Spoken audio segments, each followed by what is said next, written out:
오늘 하나님 말씀 같이 보겠습니다. 출애굽기 25장 10절에서 22절 말씀. 우리 함께 화면을 보고 10절부터 22절 같이 한 목소리를 읽습니다. 시작. 그들은 조각목으로 궤를 짜되 길이는 2규빗 반, 너비는 1규빗 반, 높이는 1규빗 반이 되게 하고, 너는 순금으로 그것을 싸되 그 안팎을 싸고 위쪽 가장자리로 돌아가며 금태를 두르고 금고리 넷을 부어 만들어 그 네 발에 달되 이쪽에 2고리 저쪽에 2고리를 달며 조각목으로 채를 만들어 금으로 싸고 그 채를 궤 양쪽 고리에 꿰어서 궤를 매게 하여 채를 궤의 고리에 꿰인 대로 두고 빼내지 말지며, 내가 내게 줄 증거판을 궤 속에 둘지며, 순금으로 속죄소를 만들되 길이는 2규빗 반, 너비는 1규빗 반 되게 하고, 금으로 그룹 둘을 속죄소 2 끝에 쳐서 만들되 한 그룹은 이 끝에 또 한 그룹은 저 끝에 곧 속죄소 2 끝에 속죄소와 한 덩이로 연결할지며, 그룹들은 그 날개를 높이 펴서 그 날개로 속죄소를 덮으며 그 얼굴을 서로 맞대어 속죄소를 향하게 하고, 속죄소를 궤 위에 얹고 내가 내게 줄 증거판을 궤 속에 넣으라. 거기서 내가 너와 만나고 속죄소 위 곧 증거궤 위에 있는 2 그룹 사이에서 내가 이스라엘 자손을 위하여 내게 명령할 모든 일을 내게 이르리라. 22절 한 번만 더. 시작. 거기서 내가 너와 만나고 속죄소 위 곧 증거궤 위에 있는 2 그룹 사이에서 내가 이스라엘 자손을 위하여 내게 명령할 모든 일을 내게 이르리라. 아멘. 지난 3월 말 4월 초 미주 이제 사역을 쭉 이제 하고 마지막 이제 하루 좀 쉬면서 유대인 랍비가 그 구약의 말씀을 이제 쭉 설명하는 영상을 우연한 기회에 보게 됐습니다. 물론 이제 예수님을 아직 믿고 있지 않는 전통적인 유대인 랍비긴 하지만 뭐 구약에 대한 말씀의 이해 관점, 이것은 뭐 우리들이 도저히 따라갈 수 없죠. 그래서 이제 그 말씀을 좀 참고하고자 들었는데, 구약 전체를 이렇게 풀면서 그분이 결론적으로 하나님이 이스라엘 백성들에게 원하는 한 가지, 저는 그래서 이게 하나님의 원띵이라는 거예요. 다윗의 원띵만 얘기했죠, 우리가. 근데 제가 이번에 이걸 쭉 묵상하면서 하나님의 원띵이에요. 하나님의 원띵. 하나님이 이스라엘 백성들, 택한 그분의 자녀들에게 원하는 한 가지를 dwelling place, 하나님이 거하시는 처소가 되기를 원하신다. 그러니까 잠시 하나님이 그냥 임하거나 아니면 하나님이 그냥 머무는 stay, 그런 개념이 아니라 하나님이 그들 가운데 거하셔서 함께 그들과 먹고 동행하는 운명 공동체로서, 근데 그게 한 세대에 끝나는 게 아니라 세대에서 세대로, 제너레이션 투 제너레이션. 말라기에서도 그래서 아비의 마음을 자녀에게, 자녀의 마음을 아비에게, 뭐예요? 하나님 여호와를 섬기는 그 마음이 계속 세대에서 세대로.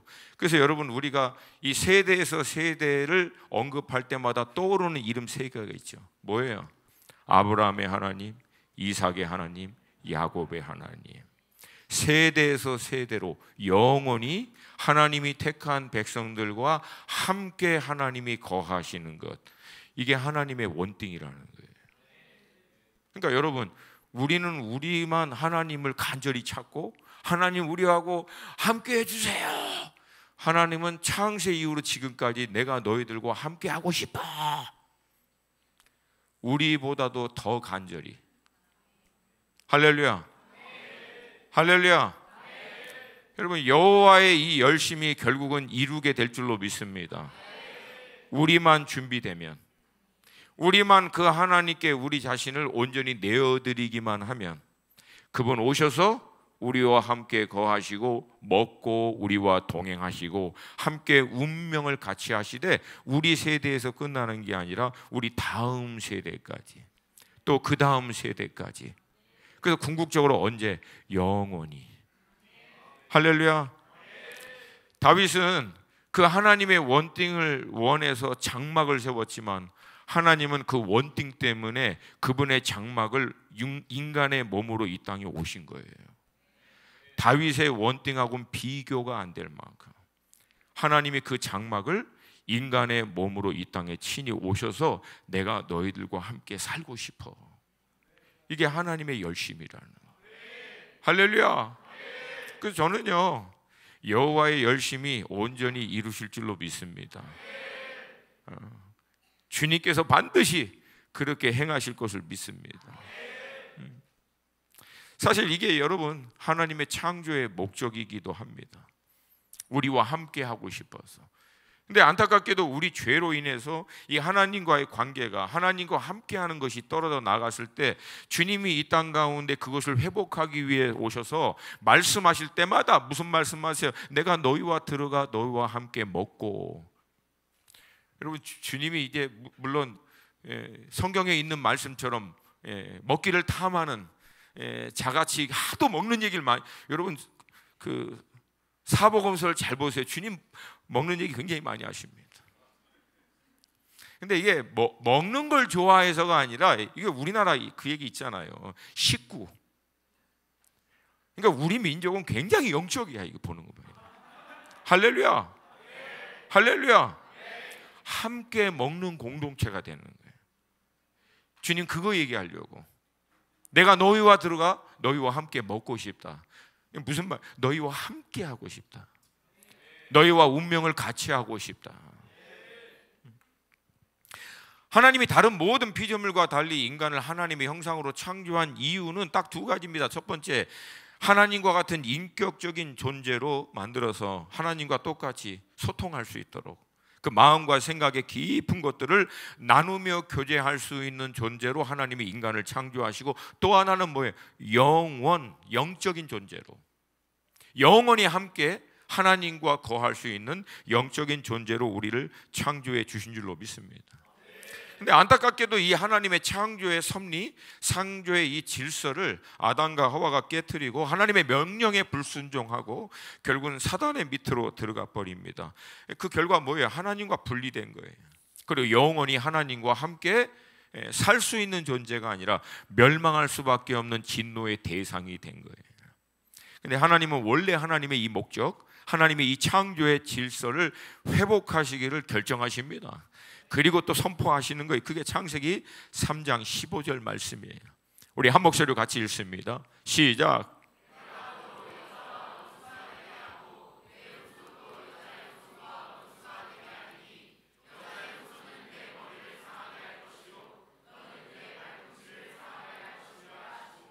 아멘. 흔히 하나님이 뚜껑이 열리신 거예요.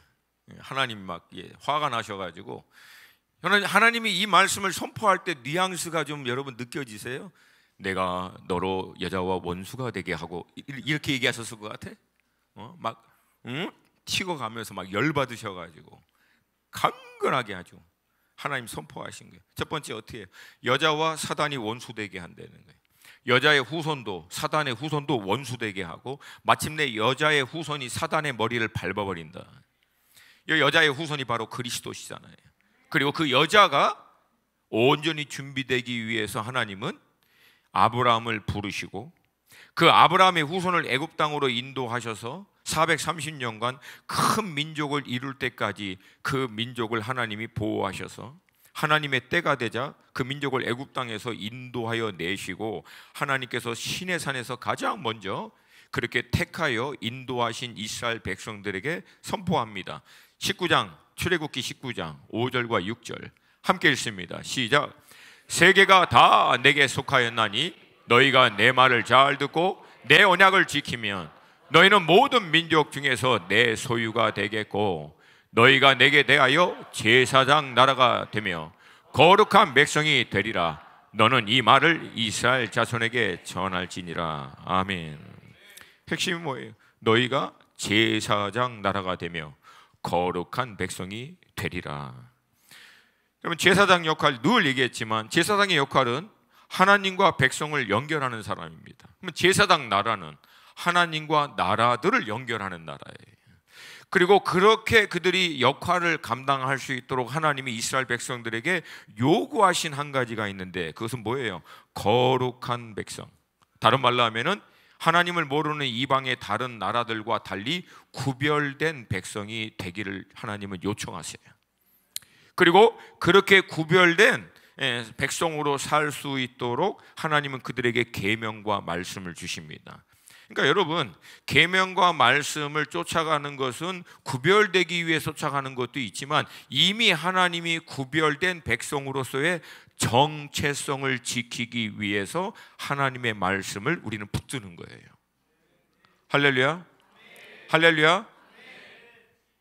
결국 하나님은 이 말씀을 주시고 난 다음에 하나님이 스스로 얘기합니다. 이 말씀 후에 이스라엘 백성과 다른 모든 이방인들이 다르다는 것을 무엇으로 증명하냐면, 하나님이 이스라엘 백성들 가운데 함께 거하시는 걸 통해서. 그래서 하나님이 모세에게 하나님이 거할 수 있는 성소, 즉 장막을 세울 것을 명령하십니다. 그러니까 여러분, 창세 때부터 시작해서 지금 마지막까지도 하나님이 우리에게 원하시는 원띵 딱 한 가지입니다. 우리 가운데 거하기를 원하시는, 내가 너희 가운데 거할 수 있는 처소를 준비시키라. 오늘 이 본문의 말씀에서 31장까지 출애굽기 말씀은 하나님이 그들 가운데 거할 수 있는 장막, 그리고 장막에 쓰이는 기구들에 대한 말씀인데, 오늘 이 말씀을 통해서 저는 좀 영적인 새로운 하나님의 어떤 그런 감동에 따라서 여호와의 원띵, 그러니까 하나님의 그 단 한 가지의 소원과 우리의 단 한 가지의 소원이 만날 때 역사가 일어날 줄로 믿습니다.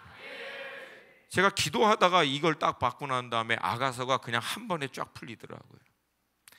이 관점으로 보니까 아가서가 비로소 뭐 그전에도 물론 풀렸지만 더 완전하게 풀리는 거예요. 하나님이 원하는 것은 원띵이었구나. 원띵. 나의 사랑, 나의 사랑, 나의 어여쁜 자여, 일어나 함께 가자. 함께 하는 것. 할렐루야. 여러분, 오늘 이 저녁에 이 원띵이 우리 가운데 풀어지기를 원합니다. 여러분, 정말 생각해 보세요. 단 하나만 원하는 이 원띵과 우리도 단 하나만 원하는 이 원띵이 만나면 어떤 일이 일어날까요? 폭발이 일어납니다. 폭발이. 그게 모든 산을 태워버리는 불로 일어난다는. 할렐루야. 이 원등의 불이 우리 가운데 그냥 강력하게 일어날 수 있기를 주님의 이름으로 축복합니다. 여러분, 하나님의 말씀에는 묘한 섭리가 있어요. 그게 뭐냐면 서로 다른 두 개념을 묶어 놓는 거예요. 도저히 두 개가 같이 갈 수 없는 것 같은데 하나님은 이게 서로 상충되는 것 같은 거를 두 개로 딱 페어로 한 짝으로 이렇게 묶어 놔 버립니다. 그래서 여러분, 그런 예가 많아요. 죽어야 산다. 죽는 거하고 사는 게 어떻게 같이 갑니까? 근데 성경은 이걸 묶어 놨어요. 죽음은 산다. 고난이 유익이라. 가난한 자가 복이 있다. 겸손하면 높아진다. 반대로 오히려 높아지려면 낮아지는 거고. 오늘 이 장막을 짓기 위해서 하나님이 필요한 예물을 이스라엘에게 명령합니다. 가져오라고. 명령을 내리지만 반대로 하나님은 뭐라고 얘기하냐면 기쁨으로, 기쁜 마음으로 내라고 얘기하는 거예요. 그러니까 우리가 생각할 때 명령은 이건 명령이 어떻게 기쁨으로 이게 되지? 왜냐하면 명령의 어떤 성격상 명령은 싫든 좋든 원하든 원하지 않든 감당이 되든 안 되든 명령은 무조건 해야 되는 거예요, 안 해야 되는 거예요? 명령의 선택이 있습니까, 없습니까? 없어요. 이런 강제성을 띠기 때문에 명령을 순종하는 데 있어서 기쁨으로 드린다. 이 개념은 여러분 같이 가는 게 사실 쉽지는 않습니다. 우리가 이렇게 반문할 수 있어요. 기쁜 마음이 들어야 기쁘게 갖다 드리지. 아니, 명령하고 선택의 여지가 없으면서 어떻게 기쁜 마음으로 내라고 얘기하느냐. 이게 말이 안 되거든요, 실상은. 그런데 여러분, 그렇게 얘기하시는 이유가 앞에 나와요. 하나님은 이 명령을 아무에게나 내린 게 아니에요. 애굽 땅에서 종살이하며 고통 가운데 있던 이스라엘 백성들을 하나님이 구원해 내시고 하나님의 놀라운 뜻, 하나님의 역사를 통해서, 은혜를 통해서 그 백성들을 자유케 하고 인도하고 난 다음에 그 하나님의 은혜에 그 하나님의 역사에 감사하는 마음을 표할 수 있도록 헌신하라고 하는 것이기 때문에 기쁨으로 드릴 수 있다는 거예요. 할렐루야. 사실 더 깊이 들어가면 뭐예요? 그 하나님이 이제는 이스라엘 백성들과 함께 하도록 하기 위해서 기쁘게 내어드려서 하나님이 거할 수 있는 처소를 지으라고 하는 거예요. 여러분, 사실 이게 문자적으로 다 전달이 안 됩니다. 여러분, 우리가 뭔데 하나님이 우리 가운데 오셔서 우리와 함께 거하십니까?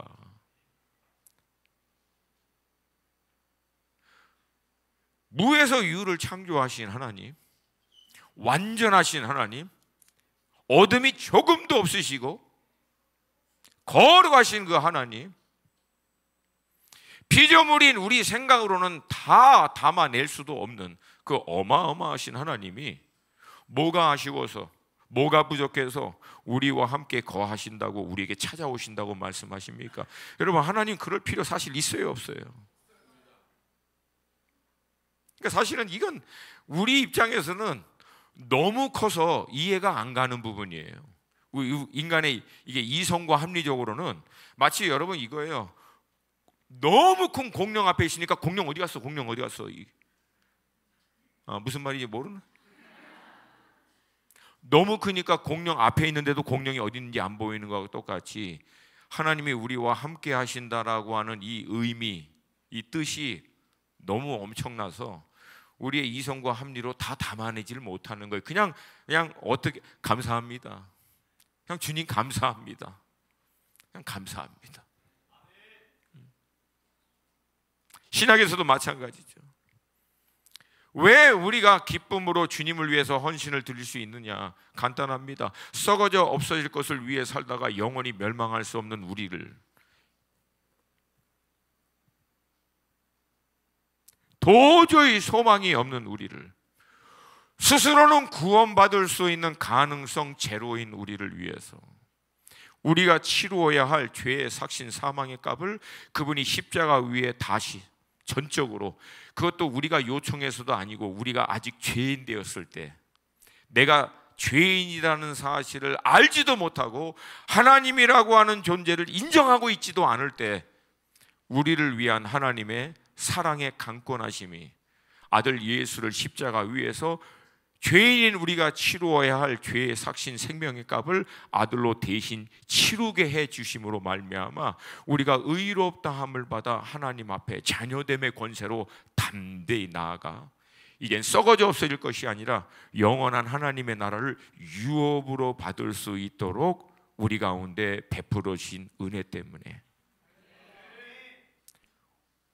우리가 기쁘게 즐거이 헌신하는 것인 줄로 믿습니다.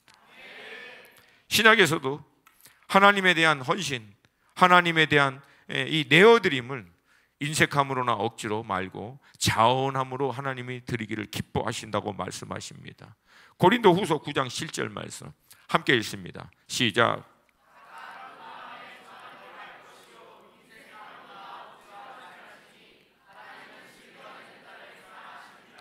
아멘. 하나님의 말씀의 뜻과 뉘앙스와 그 의도는 정확합니다. 마음의 뜻대로 정하는 것은 우리가 결정하면 돼요. 근데 결정한 것에 대해서는 더 이상 어떻게 가타부타 인색함으로나 억지로 하지 말고 즐거움으로 하라는 거예요. 할렐루야. 하나님 앞에 헌신하기로 결정하는 것은 누구 의지로 할 수 있다? 우리 의지로 할 수 있다. 그러나 하나님께 내어드리고 헌신하기로 결정한 다음에는 어떻게 하라? 기쁨으로 드리라는 거예요. 할렐루야. 오늘 이 본문에 이제 하나님이 거하실 이 장막, 하나님이 그 안에 거할 수 있는 이 장막과 그 장막 안에 필요한 모든 기구들을 하나님은 정확하게 얼마나 구체적이고 세밀하게 말씀하신지 모르겠다. 어떨 때는 야, 이게 하나님이 이런 것까지도 신경을 쓰실까 할 정도로 굉장히 세밀하게 말씀하세요. 그러니까 우리가 원하는 방식으로 그냥 대충 해드리는 게 아니라 정확하게 하나님이 말씀하신 대로 지으시라고 얘기한 거예요. 그러니까 우리가 생각할 때 뭐 하나님 나름대로 뭐 취향이 있으신가? 그분이 거하시는 처소에 대한 나름대로 어떤 주관이 있으신가? 금으로 깔아? 뭐 이런 거? 근데 여러분, 신약에서도 비슷한 요청이 있죠. 하나님은 영이시니 예배하는 자가 마음껏 즐겁게 하나님을 한번 예배해 발지어다 라고 얘기하지 않으셨어요. 중간에 누가 아멘 할까 봐 내가 조마조마했어요. 조마조마했어. 정확하게 하나님 가이드라인 주셨어요. 하나님은 영이시니 예배하는 자가 영과 진리로 예배할지니라. 근데 여러분, 영으로 예배하는 거를 실상은 점검할 수 있는 방법 없습니다. 진리로 예배하는 거 하나하나 구체적으로 다 따지고 점검할 수 있는 방법 없어요. 물론 하나님의 임재가 있고 하나님의 은혜가 있을 때 우리의 예배가 영과 진리로 온전히 드리는 예배가 맞구나 추측해 볼 수 있지만 정확하게는 하나하나 다 따져 들어갈 수 없어요. 근데 그럼에도 불구하고 하나님은 이렇게 구체적으로 요구하셨을까? 근데 여러분, 이런 하나님의 요청을 하나하나 살펴보면은요, 가장 먼저 하나님이 어떤 분이신지를 알게 됩니다. 하나님이 거하시는 장막과 그 장막 안에 있는 기구들과 하나님께 제사를 드리는 그 내용 하나하나를 살펴보면 하나님이 무슨 입맛이 까다롭고 독특한 취향이 있어서 그걸 요구하는 게 아니라 그 하나하나에 하나님이 어떤 분이신지를 나타내고 계시는 거예요. 그러니까 왜 우리가 영으로 하나님께 예배를 드려야 돼요? 하나님은 영이시니까. 우리가 왜 진리로 하나님께 예배를 드려야 됩니까? 하나님이 진리시니까. 그러니까 영과 진리가 아니고는 예배를 받을 수 있는, 하나님께 나아갈 수 있는 길이 있다 없다? 없어요. 그러니까 많은 경우에는 우리는 그러면 우리가 갖고 있는 자유의지나 우리가 갖고 있는 어떤 지정의적인 사고, 감정, 우리의 어떤 의지적인 결단, 어떤 우리의 논리적이고 합리적인 사고, 생각, 이런 것들은 별 의미가 없는가? 아니에요, 여러분. 의미가 있어요. 왜? 하나님은 우리를 그렇게 창조했기 때문에. 가장 먼저 하나님이 아무리 그렇게 우리에게 요청해도 그렇게 순종하느냐 순종하지 않느냐라고 하는 결정은 누가 할 수 있습니까? 우리가 할 수 있어요. 하나님이 그렇게 요청해도 그렇게 순종을 온전히 하든 안 하든 그 결정은 우리가 할 수 있다는 거예요. 근데 그 순종도 어느 수준으로, 어떤 태도로, 어떤 마음으로, 얼마나 간절히 하느냐에 따라서 내용은 완전히 달라집니다. 제가 그래서 이 말씀을 묵상하다가 깨달은 게 있어요. 여러분, 금을 칠할 때, 언약궤도 금을 칠을 하잖아요. 어느 수준으로 칠해야 돼요? 하나님께 정말 감사하고 기쁜 사람은 칠할 때 어떻게 칠할까? 팍팍 칠하겠지. 근데 별로 그 감사가 없어, 은혜도 별로 없어. 어떻게 칠할까? 최대한 얇게, 많이 안 들어가게. 청색, 자색, 홍색 실과 가는 배의 실인데, 여러분, 가는 배의 실 나중에 연구해 보니까 이거 진짜 어렵더라고요. 근데 얼마나 가늘어야 가는 배실인데. 그러니까 마음의 중심과 의지와 생각에 따라 가늘기의 정도가 다 다를 거라는 거예요. 진설병떡 고운 가루에다가 기름방울 넣었거든요. 그러면 어떤 게 고운 건데? 대충 빻아가지고 고와 곱네 뭐. 근데 어떤 사람은 계속 가는 거예요. 왜? 말도 안 되지만 하나님 떡 드실 때 혹시 목에 걸리실까 봐. 근데 우리 믿음의 조상들은 똑같이 한 거 아세요? 은행에서 돈 찾아가지고 헌금할 때 다리미로 데린 거, 아니 하나님이 다리미로 데린 돈만 받아?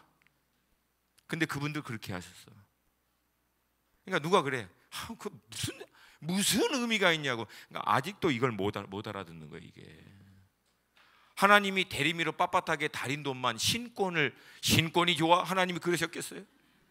근데 그게 뭐예요? 마음이라고. 마음, 태도라고. 하나님 그분에게 최선의 것, 가장 좋은 것, 자기 수준에서 할 수 있는 최고의 것을 어떻게든지 표현하고 싶어서 마음을 담아서 이거 다린 거라고. 지금 이 시대에 여러분들 이런 스피릿을 배워야 돼. 이런 태도를 여러분 배워야 돼. 제발 똑똑하려고 하지 말고 단순하지만 중심이 하나님 앞에 서 있는 게 더 중요하다는 거예요. 정교하게 수놓아 휘장을 짜라고 했는데 도대체 어느 수준으로 하는 게 정교한 건데? 영과 진리를 예배를 드리는데 도대체 우리 영이 어느 상태가 돼야 되고 진리에 우리 자신을 얼마만큼 맞춰야 하나님이 받을 수 있는 진리의 예배가 되는지. 여러분, 이 모든 거 하나도 겉으로는 드러나지 않습니다.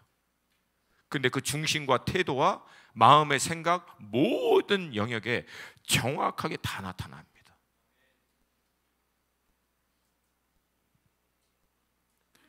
우리는 우리의 인격적인 사고, 감정, 의지에 따라 믿음에 따라 드리는 거예요. 겉으로는 다 같아 보여도 실상은 그 안에는 다 다른 거예요.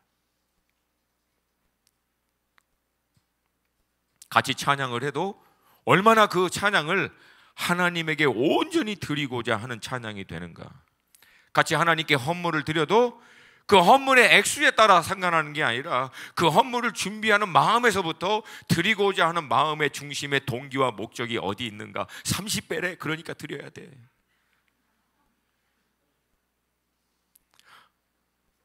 뭐 그것도 안 하는 것보단 나아요. 근데 여러분, 이것이 사실 창조의 원리입니다. 하나님은 우리를 인격적이고 영적인 존재로 창조하고 난 다음 하나님의 창조의 질서와 하나님의 우리 가운데 주신 바운더리가 있어요. 근데 이 바운더리, 이 틀 안에서는 자유인격을 갖고 있는 우리가 인격적인 선택과 하나님의 뜻에 순종하며 마치며 기쁨으로 하나님의 의중과 뜻에 따라갈 수도 있고 그렇게 하지 않을 수도 있는 모든 것이 우리에게도 주어졌고 신앙생활에도 정확하게 똑같습니다.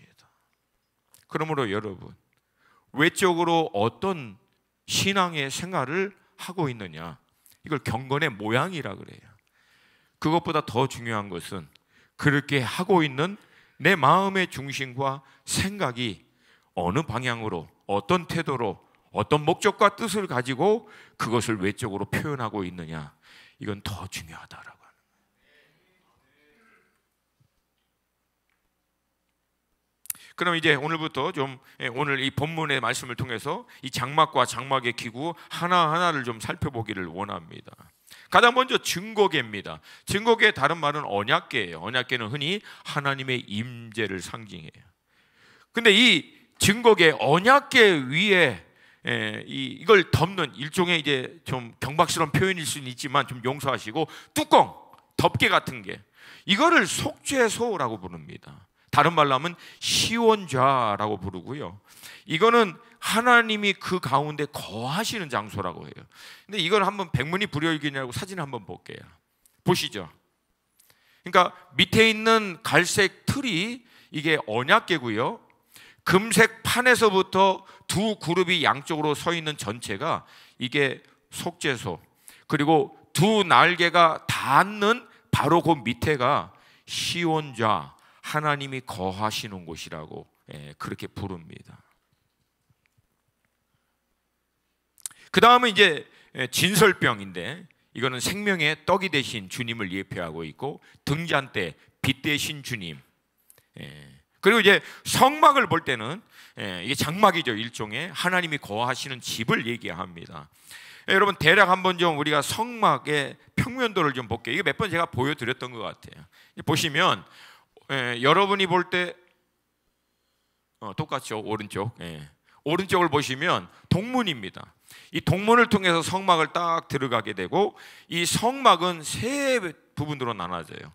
동문을 통해서 들어가자마자 가장 먼저 성막들, 그리고 가장 그 다음에 있는 게 성소, 그 다음에 지성소, 이렇게 세 군데로 나눠집니다. 따라오시죠?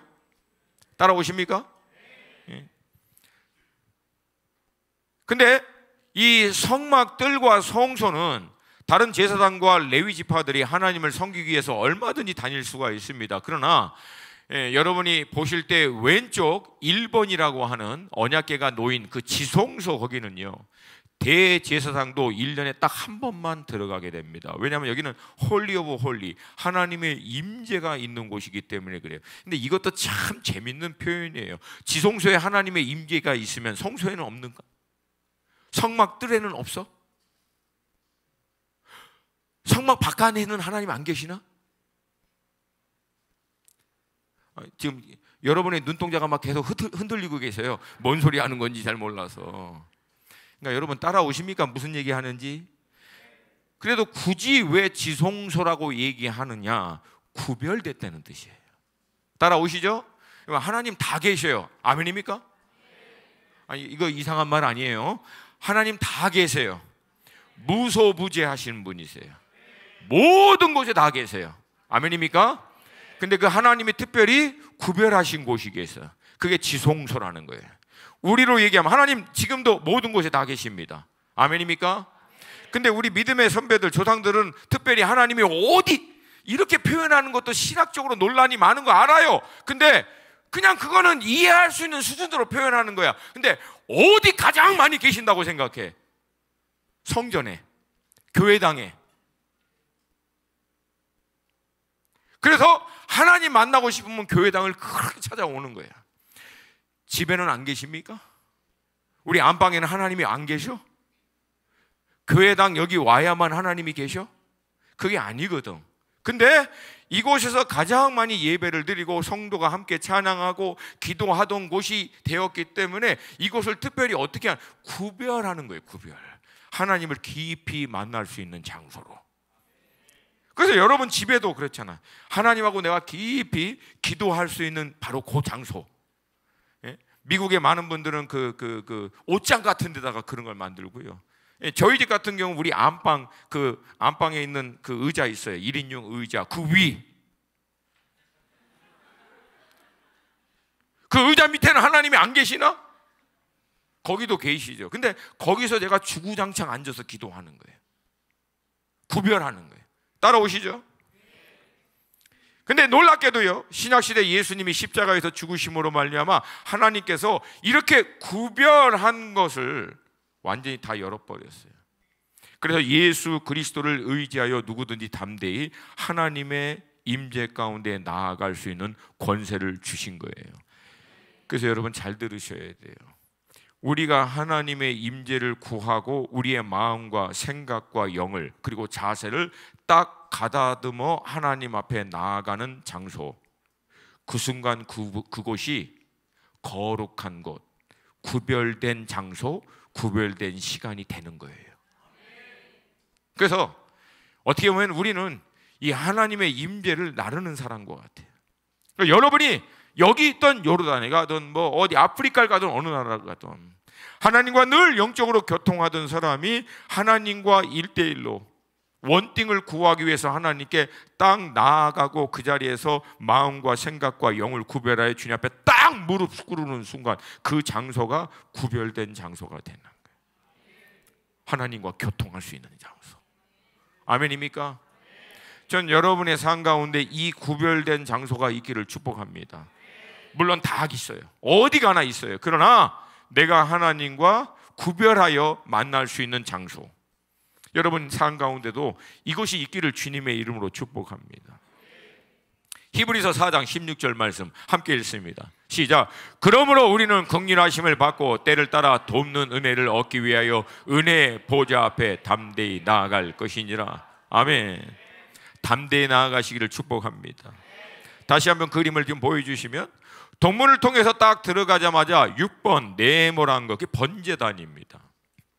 그러니까 하나님께 제사를, 예물을 드리길 원하는 자들은 이곳에서 하나님께 번제, 화목제물을, 그러니까 번제라고도 하고 화목제물도, 희생제물을 여기서 드리는 거죠.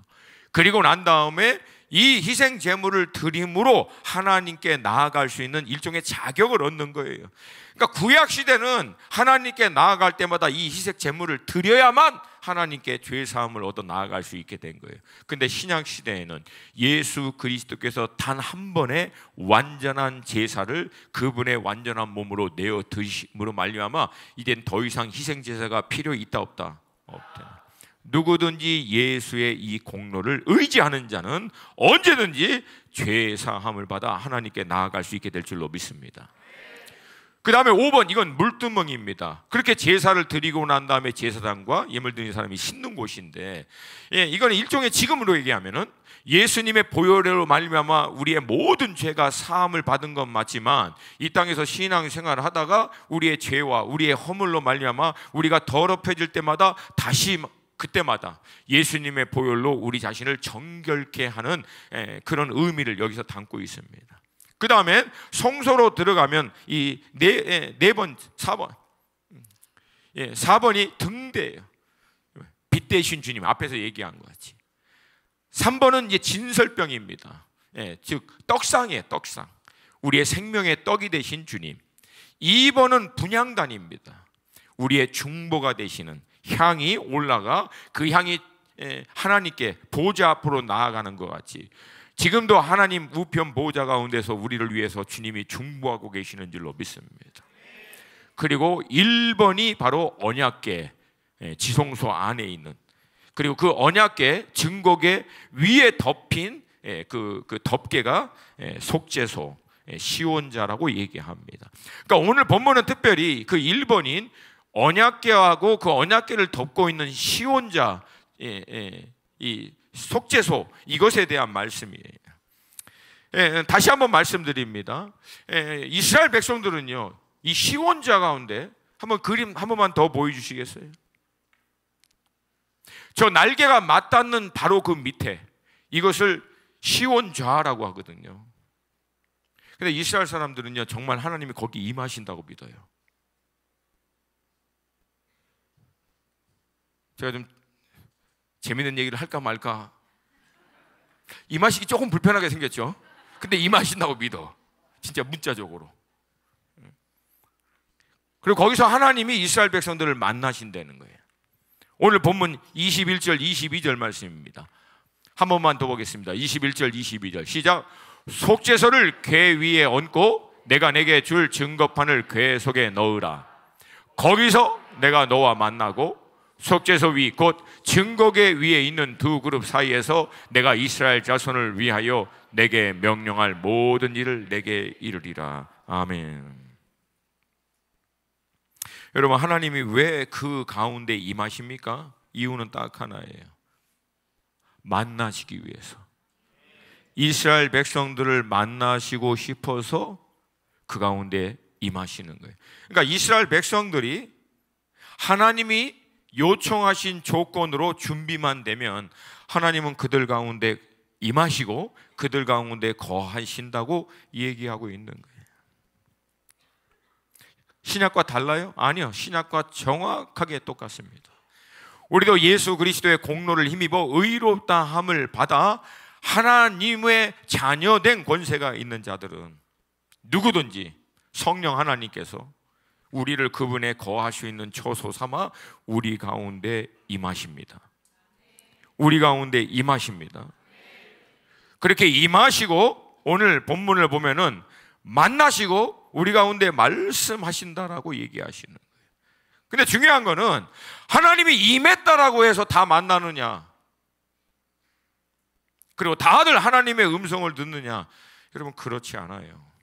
제가 그냥 가장 쉬운 예로 들을게요. 우리 집에 귀한 손님이 왔어요. 우리 손님이 왔는데 내가 안 만나면 손님이 왔어도 만난 거예요, 안 만난 거예요? 잘 들으세요. 우리 집에 손님이 왔어도 내가 그 손님을 만나러 맞이하러 안 가면 안 만난 겁니다. 만났어요, 안녕하세요. 근데 만나고 난 다음에 마음과 생각을 열고 깊이 대화를 하고 나누지 않으면 그거는 교제가 이루어진 게 아니에요. 이건 정확하게 구별돼요. 임해도 못 만나는 사람이 있고요, 만나도 하나님의 음성과 인도하심을 받지 못하는 사람이 있을 수 있다는 거예요. 오늘 본문을 통해서 우리가 알 수 있는 것은 우리만 하나님을 간절히 만나고 싶어서 주님 나를 제발 좀 만나주세요, 제발 저 좀 만나주세요, 주구장창 부르짖고 매달린 것 같지만 실상은 우리가 원하는 것보다 주님이 더 우리를 만나기를 원하신다. 우리 가운데 임하기를 원하신다라고. 구약에서는 대제사장은 단 한 번 만날 수 있는 그것을 우리는 예수 그리스도의 공로를 통해서 언제든지 하나님께 담대히 자녀됨으로 나아갈 수 있어 만날 수 있다라고 하는 거예요. 얼마나 놀라운 은혜예요. 대제사장이 지성소에 한번 들어가려면 어떤 예식을 통과해야 되는지 아십니까? 내가 그거 한번 보다가 준비하다가 순교하겠더라고. 그냥 못 들어가요. 그렇게 해서 들어가도 혹시라도 잘못하면 어떻게 됩니까? 그 자리에 죽습니다. 방울 소리가 더 이상 안 납니다. 방울 소리가 안 들리면 이미 죽었다라고 믿고 밧줄에 매달고 있는 대제사장을 지성소 바깥에서 줄 땡겨서 끄집어냅니다. 왜? 아무도 못 들어가는 거예요. 함부로. 죽었다고 해서 죽은 사람 건져내려고 지성소로 뛰어들어가면 다 죽습니다. 여러분, 그렇게 하나님을 만나기를 대면하는 게 어려웠다는 거예요. 근데 그 하나님께서 예수 그리스도 공로 때문에 누구든지 이제는 언제든지 만날 수 있도록 열어주셨다는 거예요. 할렐루야. 근데 여러분, 이거만큼이나 더 기가 막히고 황당한 것은 뭐예요? 주님은 다 그렇게 준비해서 우리에게 열어주셨음에도 불구하고 정작 우리는 그 하나님을 그렇게 간절히 만나기를 원하지 않는다라고 하는 사실이에요. 나아가면 언제든지 만날 수 있는데 나아가질 않는다는 거예요. 너무 바빠서? 왜 만나야 되는데? 잘 모르겠어요. 정말 만나는 건지 확신이 안 쓴다고. 정말 만나는 게 맞다면 나도 원하는데 뭐가 만나는 건지 잘 모르겠다라고. 가장 먼저 너무 바빠서. 신약에 예수님이 주신 예화가 있죠. 천국잔치 준비하고 다 초청해서 했는데 뭐라고 그래? 소 사서 못 가고 밭 사서 못 가고 새롭게 장가 가서 못 가고 초청잔치에 다 바빠서 못 간다는 거예요. 영적인 원리는 뭡니까? 바빠서 하나님을 만날 수 있는 장소에 못 가는 게 아니라 하나님을 못 만나서 끊임없이 바쁘고 있는 거예요. 바빠서 하나님을 만날 수 있는 장소로 나아가지 못하는 게 아니고 하나님을 못 만나니까 삶이 정리가 안 돼. 정렬이 안 돼. 우선순위가 안 맞아. 그러다 보니까 계속 분주하게 바쁜데. 그래서 여러분, 예수님을 믿고 따른다라고 하는 것의 시작은 예수 중심으로 삶의 패턴을 재정렬시키는 거예요. 예수 중심으로 삶을 재정렬시키는 거예요. 여러분, 잘 들으셔야 돼요. 제가 늘 얘기했죠. 영적인 것도 육적인 것도 혼적인 것도 컨디션이 만들어져야 가능하다고. 예수 중심으로 삶을 정렬시키지 않으면, 예수 중심으로 삶이 돌아가도록 여러분이 새롭게 삶을 정리시키지 않으면 여러분 절대 예수 중심적으로 삶을 살지 못합니다. 분주해서 바빠서. 그래서 여러분이 신앙생활을 제대로 하려면 예수 중심으로 여러분의 삶을 딱 정렬시켜서 나머지 것 필요하다면 과감하게 끊어내버리고 예수 안에 여러분 삶 전체가 통합되도록 확실하게 딱 정렬되어 맞춰지도록 할 때만 예수 우선적인, 예수 중심적인 삶이 가능하게 될 줄로 믿습니다. 이게 예수 중심으로 예수를 우선으로 사는 삶을 사모하기 위해서 믿는 사람들이 치러야 할 대가입니다. 여러분 잘 들으세요. 사단의 유혹에는 대가 지불이 없어요. 근데 주님의 뜻을 쫓아 온전한 신앙생활을 하는 데에는 늘 대가 지불이 있습니다. 창세기부터 요한계시록까지 여러분 자세히 보세요. 하나님의 뜻에 따라 하나님의 우선순위에 맞춰서 영적인 원리에 따라 삶을 살려고 하는데 아무 대가 지불이 없다. 그 가짜입니다. 사단의 미혹일 가능성이 훨씬 더 높습니다. 하나님의 뜻과 인도하심을 쫓아갈 땐 하나님은 정도의 차이는 있더라도 반드시 대가 지불을 요청합니다.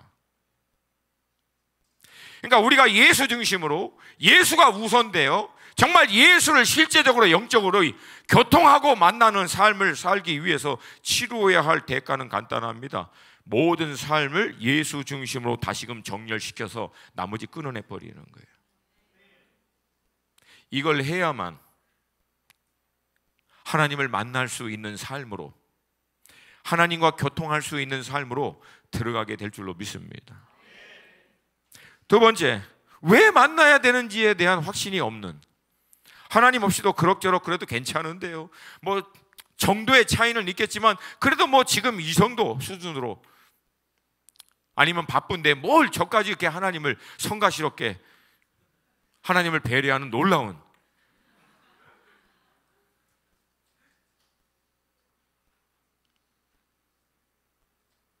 근데 여러분, 제가 깨달은 사실이 그거예요. 하나님을 제대로 못 만난 사람은요, 왜 하나님을 만나야 되는지를 아직도 이해를 할 수 없어요. 근데 하나님을 한번 만난 사람은 반드시 만나야 된다라고 하는 것에 대한 확신이 머리끝부터 발끝까지 분명합니다. 왜? 이게 체험을 해서 경험적으로 오는 확신이 생긴 거예요. 제가 조금 죄송한 예화긴 하지만, 제가 뉴저지에 가면 꼭 들리는 식당이 있습니다. 그 팜트리 테러스 스테이크 하우스라고 유명한 40년이 넘은 스테이크 하우스 집입니다. 근데 제가 워낙에 고기를 좋아하니까 이제 스테이크 같은 걸 특별히 더 좋아해요. 근데 이제 제가 처음 여기를 갈 때는 굉장히 바빴고 제가 지쳤어요. 근데 알다시피 그 마이클 집사가, 목사님 제가 좋은 데로 한번 모시겠다고. 근데 귀찮다, 싫다, 뭐 고기가 다 거기서 거기지. 근데 한번 가셔야 된다고. 뭐 그냥 괜찮아. 그런데 한 번만 가시라고. 그래서 제가 결국은 이 지친 몸을 이끌고 정말 귀찮아 죽겠는데 갔어요. 가가지고 이제 스테이크를 딱 시켜서 나왔는데 그 비주얼을 보고 제가 약간 자세를 가다듬었어요. 이게 나오는 모습이 이게 예사 모습이 아니더라고. 그리고 제가 그 스테이크를 딱 썰어서 한 조각, 그 포러하우스라고, 등심과 안심이 이렇게 T자 뼈다구 사이에서 나오는데 T본 스테이크하고는 좀 달라요. 뭐 이렇게 구태여 설명할 필요는 없을 텐데.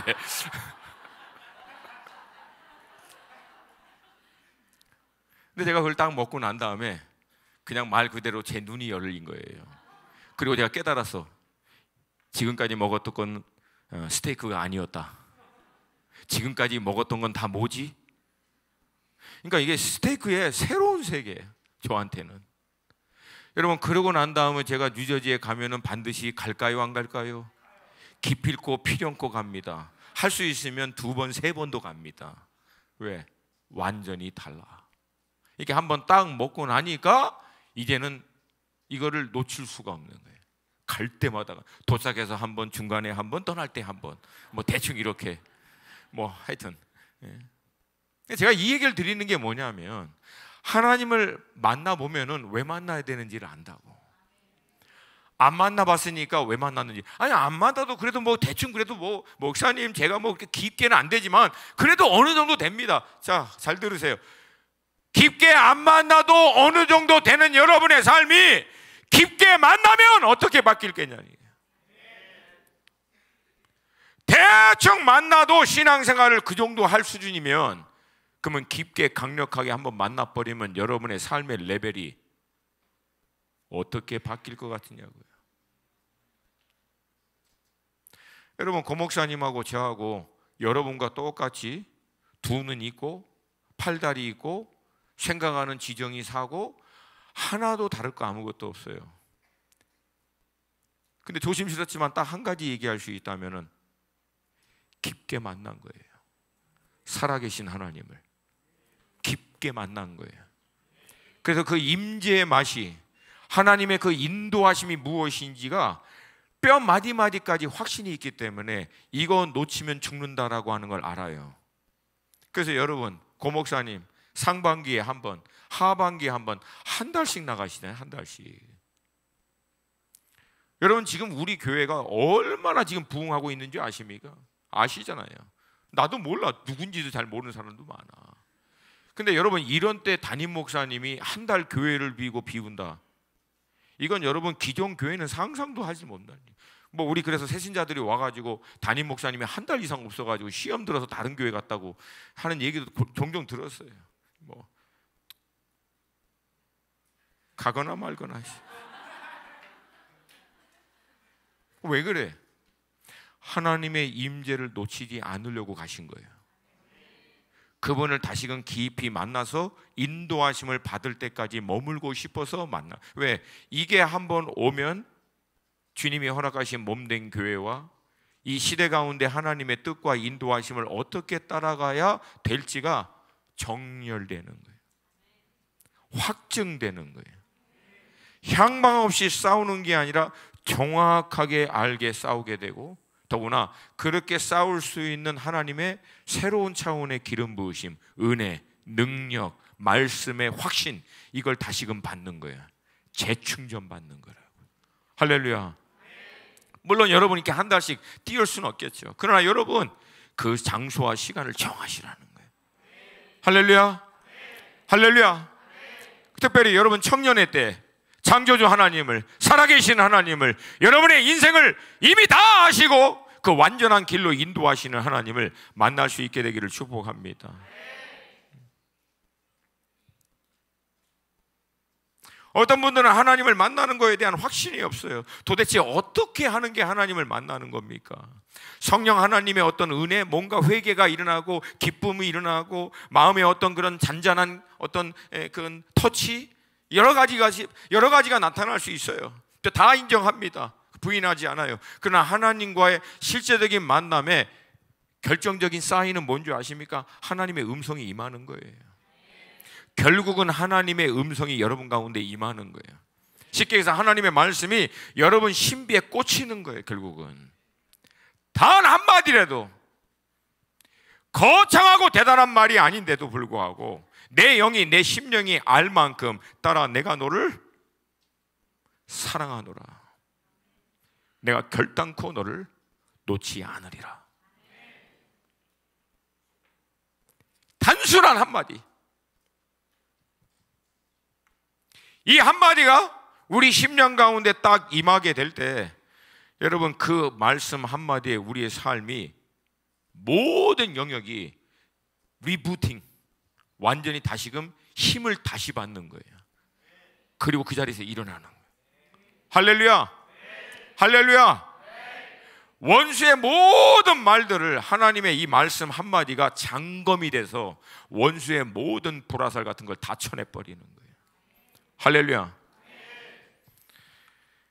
열왕기상 19장 11절 12절 같이 한번 보겠습니다. 함께 읽습니다. 시작. 여호와께서 이르시되 너는 나가서 여호와 앞에 산에 서라 하시더니 여호와께서 지나가시는데 여호와 앞에 크고 강한 바람이 산을 가르고 바위를 부수나 바람 가운데 여호와께서 계시지 아니하며 바람 후에 지진이 있으나 지진 가운데 여호와께서 계시지 아니하시며 또 지진 후에 불이 있으나 불 가운데에도 여호와께서 계시지 아니하더니 불 후에 세미한 소리가 있는지라. 여러분 이 세미한 음성이 뭐냐면 당시 가장 큰 강대국인 아람 왕을 바꿀 것, 기름 부으라고.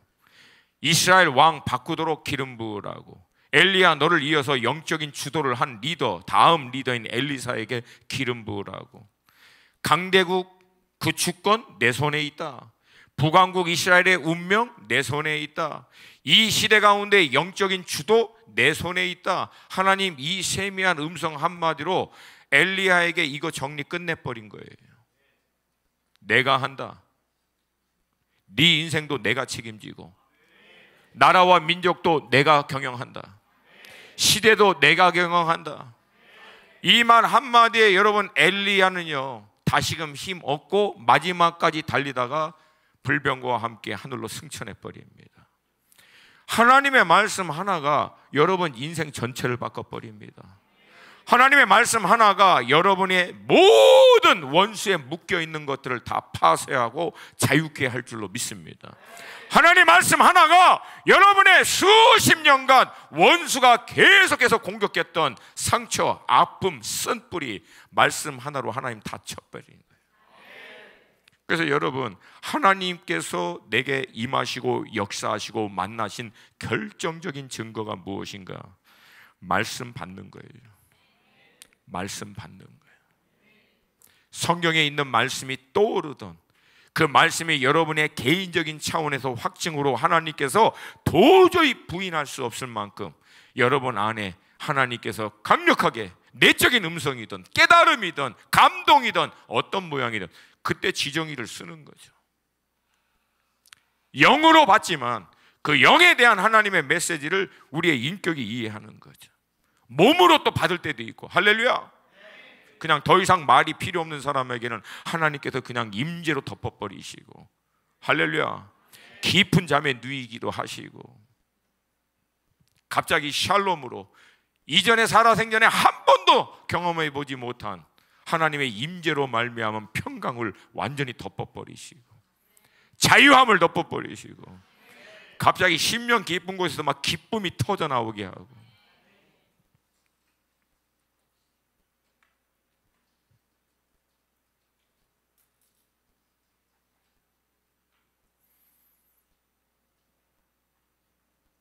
좀 됐어요. 오래전에 제가 본당에서 기도를 하다 너무 지쳐가지고 깜빡 잠들었어요.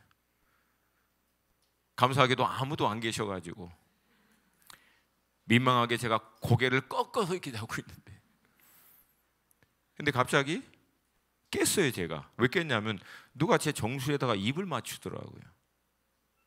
너무 놀래가지고, 감히 나한테 누가 그렇게 하겠습니까? 근데 그게 너무 분명해가지고 이제 깼어요. 근데 아무도 없지. 순간 내 안에서 주님이시구나. 그래서 얼마나 울었는지 몰라요. 그리고 제 아내에게 나눴어요. 정수리에서 입을 맞춰주시더라 주님이. 그리고 지난 2, 3주 동안 하나님께서 계속해서 제 안에 틈만 나면 성령의 새바람, 성령의 새바람, 성령의 새바람. 할렐루야. 그래서 지금 계속해서 선포하고 있어요. 성령의 새바람 이 땅에 불어오소서. 성령의 새바람 이 땅 교회에 불어오소서. 성령의 새바람 저 일본 땅에 불어오소서. 동부 땅에 불어오소서. 중국 땅에 불어오소서. 저 중동 땅에 불어오소서. 레바논 땅에 불어오소서. 성령의 새바람 이 땅 불어오소서. 제가 여러분과 말씀드린 대로 지난 10월 말 중동에서 그 모임 때 하나님이 보여주신 그 성령의 비둘기 그림, 그 사건 이후에 저는 영적으로 뭔가 올해는 시프트가, 영적인 어떤 변화가 강력하게 일어날 것에 대한 확신이 좀 있어요. 그리고 지금까지 그 전조들이 보여요. 그리고 그 전조에 어떻게 보면은 이제 막 본격이 될 때 2, 3주 전부터 이 성령의 새바람이라고 하는 이 단어가 제 안에 막 꽂히면서 계속 지금 선포하고 있어요. 여러분들에게 좀 도전드리고 싶어요. 깨어있기를 도전드립니다. 믿음으로 선포하시고 사모하시기를 도전드립니다. 22절 우리 한 번만 더, 우리 다 함께 좀 자리에서 일어나서 22절 말씀.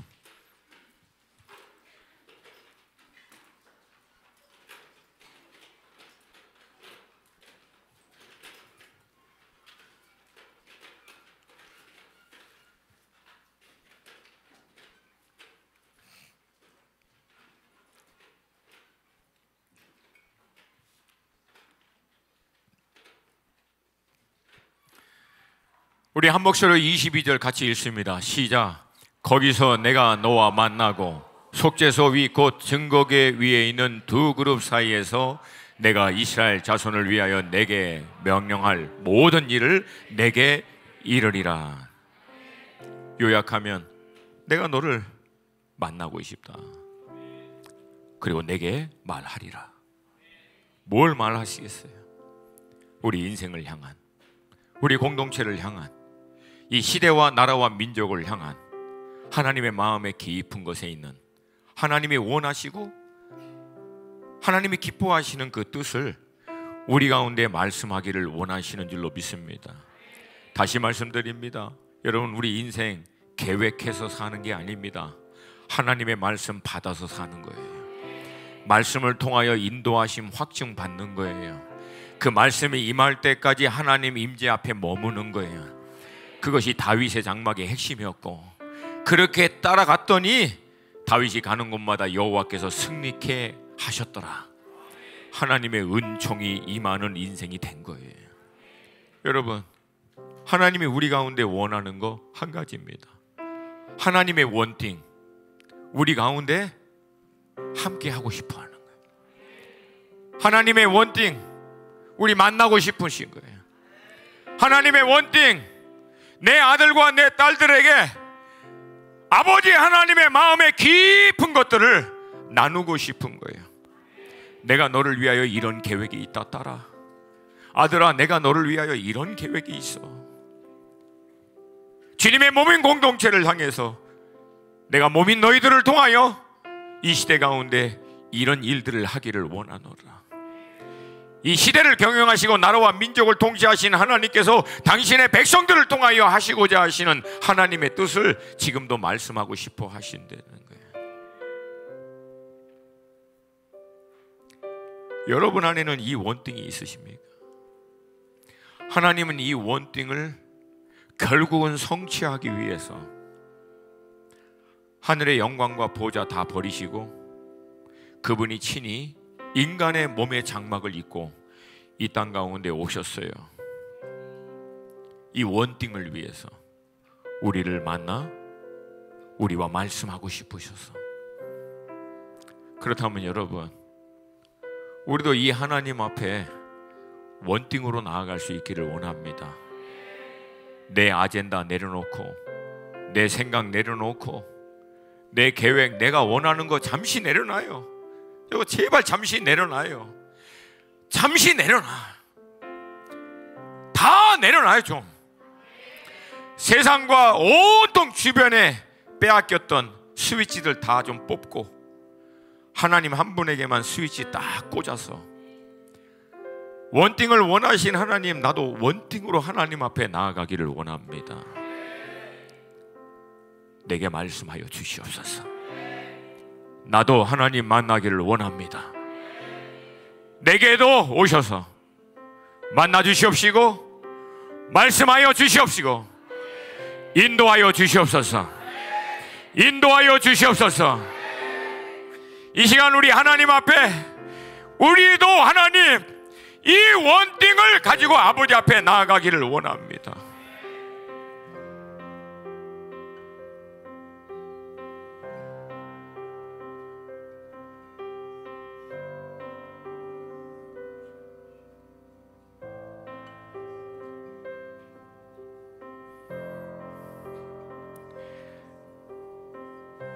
이 원띵보다 더 귀중한 게 뭐가 있습니까, 여러분?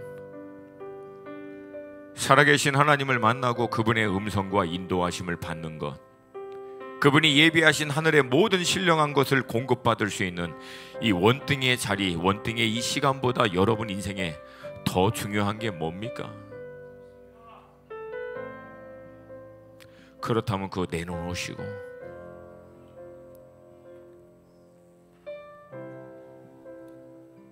하나님, 이 시간 내게 당신을 나타내어 주시옵소서. 내게 하나님 당신을 확증하여 주시옵소서. 내게도 오셔서 나를 만나 주시옵시고 내게도 오셔서 말씀하여 주셔서 내가 무엇을 위해서 살아야 하는지, 어떻게 살아야 하는지, 내 인생을 향한 하나님의 선하시고 기뻐하시고 온전하신 뜻은 무엇인지 주님, 나로 하여금 오늘 이 밤에 확증받게 하여 주시옵소서. 주님을 원합니다. 주님을 원합니다. 주님을 원합니다. 주님만을 원합니다. 오셔서 나를 만나 주시옵소서. 우리 두 손 들고 주님의 이름 한번 부르고 이 시간 간절히 주님을 찾고 주님을 구하는 시간을 갖기를 원합니다. 주여!